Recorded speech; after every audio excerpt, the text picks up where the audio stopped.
আসসালামু আলাইকুম। শুনছেন সংবাদ শিরোনাম। নবীনগরে শিক্ষা প্রতিষ্ঠানে দুদকের শিক্ষা সামগ্রী বিতরণ। এখন শুনবেন বিস্তারিত।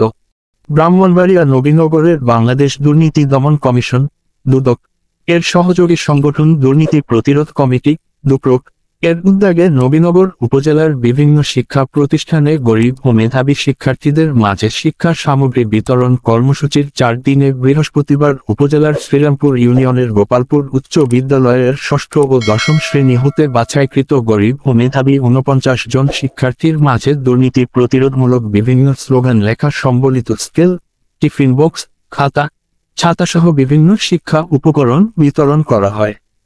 এতে প্রধান অতিথি দুর্নীতি প্রতিরোধ কমিটি নবীনগর উপজেলা শাখার সভাপতি আবু কামাল খন্দকার, স্কুলের প্রধান শিক্ষক মোহাম্মদ আলী সভাপতিত্ব করেন।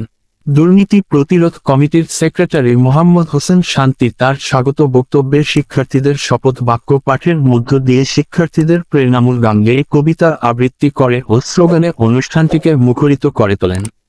বক্তব্য রাখেন দুর্নীতি প্রতিরোধ কমিটির সহসভাপতি মাহবুব আলম লিটন, স্কুল ম্যানেজিং কমিটির সদস্য মোবারক হোসেন, নীলুফা আক্তার, সরাজিব আহমেদ, সরকারি প্রধান শিক্ষক মোহাম্মদ শহীদুল্লাহ, সরকারি শিক্ষক মুনমুন সরকার, ছাত্রী মারিয়া সরকার, সততা সংঘের সভাপতি মাওয়া ইসলাম, সেক্রেটারি শেখ আরিফিন রিয়াজ প্রমুখ। অনুষ্ঠানের শুরুতে কোরআন তেলাওয়াত করেন ছাত্র ফাহিম উদ্দিন, গীতা পাঠ করেন ছাত্রী বৈশাখী রানী।